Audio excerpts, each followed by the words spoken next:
Another important plumbing pro tip to help maintain the appliances in your home is to flush your water heater once a year. If you have a gas water heater, you're going to make sure to turn the gas off before doing so, located here on this black pipe.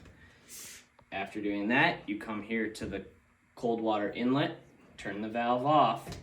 If you have a ball valve, it will be perpendicular to the incoming pipe. If you have a gate valve, which is the style valve located here, you will rotate the valve until fully closed. After doing so, take your garden hose and hook it up to the drain located at the bottom of the pipe, running the other end of the garden hose to either a floor drain or your sump pump. I just so happen to have the floor drain located closely, so that is what we will be using.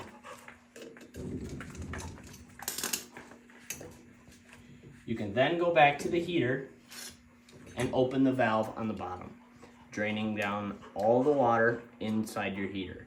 If you want, you can go upstairs to a faucet. I usually recommend in a laundry room, open the hot side of the faucet. It will help the heater drain a little bit quicker. Otherwise, it will end up taking a significant amount of time.